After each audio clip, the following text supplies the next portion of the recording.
안녕하세요. 저희는 또렷함된 진로 심기 활동에 참여한 리벨리오 팀 김난세이스 박지민입니다. 진행에 앞서 다음과 같은 순서로 발표를 진행하도록 하겠습니다. 우선 저희 팀의 세부 계획에 대한 설명을 한 후 실제 활동했던 내용을 두 권의 책으로 각각 나누어 설명하고 마지막으로 느낀 점을 발표하며 마무리하도록 하겠습니다. 1학기가 끝난 후 친구들과 앞으로의 활동에 대한 계획을 공유하던 중 탐된 공고를 보고 흥미를 가지게 되었습니다. 우연히 지인을 통해 독서 모임 활동을 듣게 되고 탐된 활동과 독서 활동을 병행하면 학과 배경 지식의 습득과 전공, 진로 선택 및 학습 활동에 도움이 될 것이라 생각하여 신청하게 되었습니다. 이를 통해서 저희는 첫째, 독서를 통해 다양한 사회 문제를 발견하고 둘째, 다양한 배경의 사람들과 이야기를 나눔으로써 배경 지식을 다양화하고 생각의 폭을 넓히며 셋째, 사회 문제를 새롭게 바라보는 시각을 가지게 됨으로써 이를 전공과 연계하여 진로 설정에 대한 도움을 얻는 것을 목표로 활동을 하였습니다. 저희 팀의 세부 계획은 간단히 보여드리자면 다음의 표와 같습니다.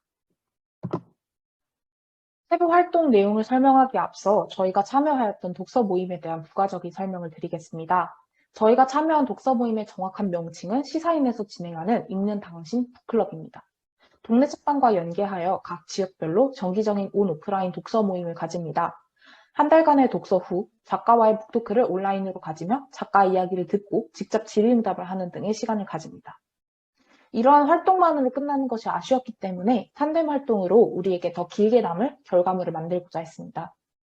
첫 번째로 읽었던 책은 김초엽, 김원영 작가의 사이보그가 되다입니다.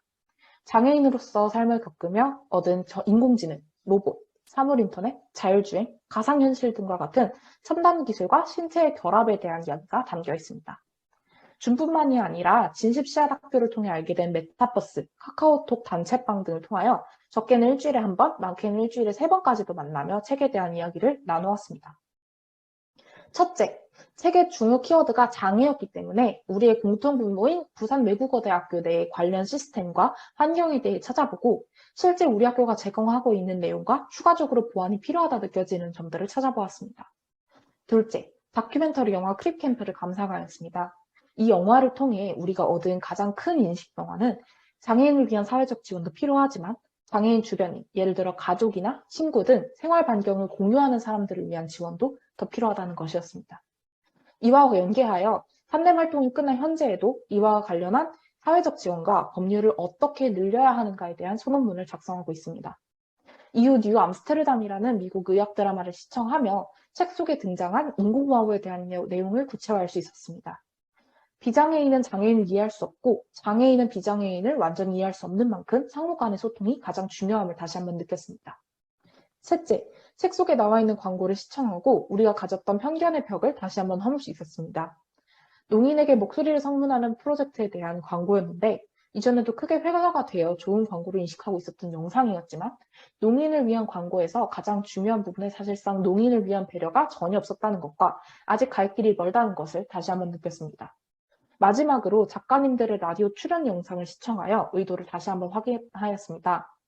이후 진행된 북토크에서 작가님에게 언택트 시대가 장애인에게 가져온 영향에 대한 질문을 하였고 일부 장애인들의 접근성은 높였지만 실제 만남이 줄어듦에 따라 장애인이 미화된다는 느낌을 받는다는 답변을 받았습니다.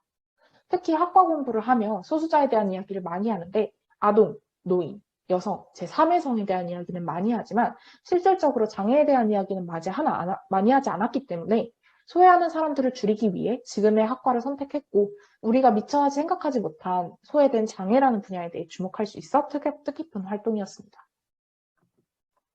두 번째로 읽었던 책은 이현석 작가의 다른 세계에서도입니다. 현직 의사이자 소설가인 이현석 작가가 실제로 바라본 동성애, 젠더, 가족 내 문제, 낙태와 출산 등 현 세대가 당면한 갈등을 현실적으로 다루고 있습니다. 이번 활동에 있어서 시간적인 여유가 부족했기 때문에 한 주에 하나씩 PPT 자료를 만들어 발표를 진행했습니다. 저는 전체적인 줄거리나 작가 등에 집중을 하여 기본적인 정보를 전달하는 것에 중점을 맞추었습니다. 반면 지민 학생의 PPT는 모음집 안에 이야기 하나하나에 집중하여 이미 알고 있는 사회적 이슈들을 연결해서 작가가 전달하고자 하는 의도를 소개했습니다. 때문에 서로의 발표를 듣고 내용적, 감상적 부분에 있어 보완해주고 추가적으로 정보를 공유할 수 있어 좋았습니다. 마지막으로 저희의 느낀 점입니다. 프로그램을 통해 색다른 분야와 새로운 이슈와 관련된 이야기들을 읽고 다른 사람들과 의견을 주고받으면서 생각의 방향이나 깊이가 달라진 것 같아 뿌듯합니다. 수업 시간에 접한 것보다 훨씬 현실적으로 와닿았던 부분들이 많아 내가 어느 분야에 더 흥미를 가지고 있고 어느 분야가 앞으로 더 변화가 필요한지 알게 되었습니다.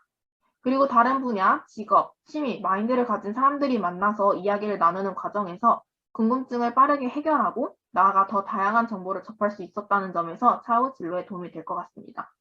다만 다른 개인 활동들로 인해서 원래 계획했던 시간에 하지 못한 점이나 자료조사가 미흡했던 부분에 있어서는 아쉬웠습니다. 하지만 탐된 활동을 하니 활동에 최선을 다하자는 책임감이 생겼고 뿌듯함을 얻을 뿐만 아니라 실질적인 진로 방향 설정에 도움이 되었다고 생각합니다. 다양한 분야에서 우리는 소외되어 있는 사람들, 소수자, 약자 등을 발견할 수 있습니다. 소수자는 별나거나 특이한 것이 아니고 그 사회에서, 그 분야에서 주류인가 비주류인가에 따라 달라질 수 있는 것이며 가끔은 소외된 사람들이 약자가 절대다수일 수 있고 혹은 그 반대가 절대다수가 될 수도 있다는 사실을 다시 한번 상기했습니다. 같은 고민을 안고 있고 같은 공부를 하며 같은 진로를 꿈꾸는 팀원과 함께하며 내가 생각하지 못한 점, 연결시키지 못한 점, 잘못 이해 혹은 생각한 부분에 대해서 도움을 받을 수 있어서 더욱 빛나는 활동이었다고 생각합니다. 여러 가지 이유로 생각했던 것만큼 활동을 해내지 못했다는 점이 조금 아쉽지만 미리미리 정리해두는 것에 대한 중요성을 다시 한번 깨달아서 뜻깊었습니다. 아직 1학년이다 보니 전공에 대한 지식이 부족해서 자세, 가치관, 윤리에 대해 알아보는 것이 중요한 활동이었으나 앞으로 꾸준히 탄담에 참여해서 학과 지식 관련 정보를 더 알아본다면 실무에 있어 큰 도움이 될 것 같습니다. 이상으로 발표를 마치겠습니다. 감사합니다.